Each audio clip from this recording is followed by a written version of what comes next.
Pisces, Sun, Moon, and Rising, hindi ka napunta sa video na to ng walang dahilan. Sa dami ng pwedeng lumabas sa'yo, bakit ito pa ang pinili mong panoorin?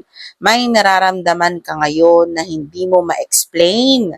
Parang may kulang kahit ginagawa mo naman ang best mo. Parang may bigat kahit wala namang malinaw na dahilan. At kung nararamdaman mo yan, maaring ito ang message para sa'yo. This is a general tarot guidance lamang. Hindi lahat ay magre-resonate at okay lang yun. Kung may mararamdaman kang tugma, kunin mo. Kung hindi, hayaan mo lang. Para mas accurate, pwede mong i-check ang iyong sun, moon, or rising sign online sa trusted astrology websites. At paalala lang, hindi ako nagme-message ng una. Kung may magpakilala gamit ang pangalan ko, maging maingat po tayo. Ngayon, huminto ka muna. Deep breath.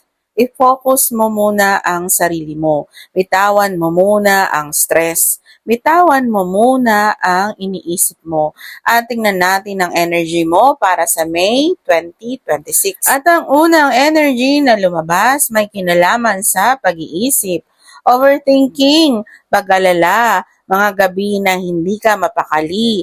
May mga Pisces na tahimik lang sa labas, pero sa loob, ang daming iniisip. What if, mga sana, mga tanong na walang sagot.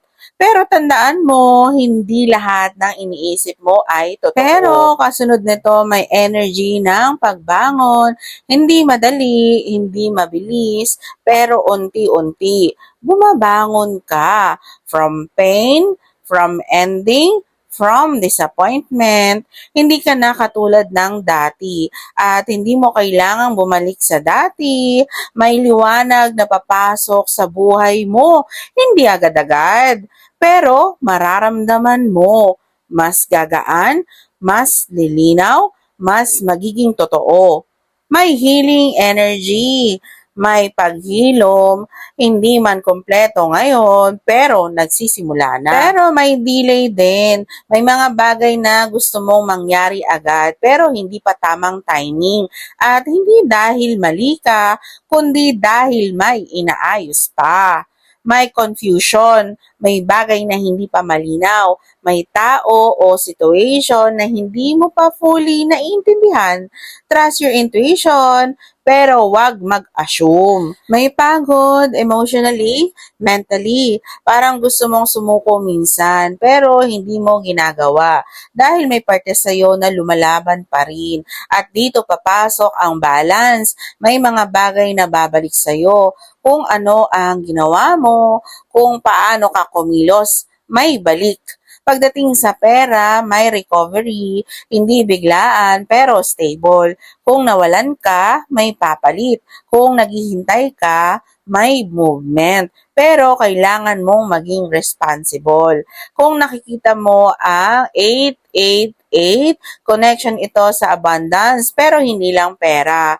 Kasama ang growth, responsibility, balance. May darating, pero kailangan mong i-handle ng maayos. Kung may partner ka, may kailangan kayong ayusin. Communication, understanding.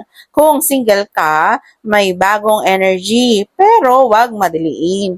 Hindi lahat ng dumadating ay pangmantagalan. Sa health, mag-ingat sa paa, binti, at circulation.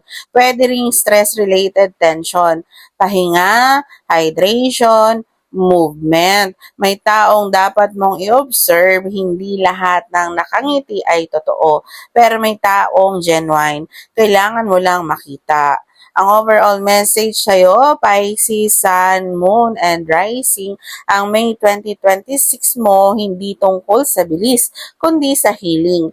Hindi tungkol sa dami, kundi sa kalidad.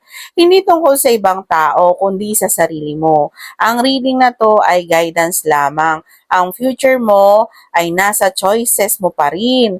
Kung gusto mo ng personal reading, pwede ka mag-message sa akin. Pero tandaan, hindi ako ang una magme-message. Takes what resonates and leave what doesn't. At huwag kalimutang i-follow ako or PM for private readings.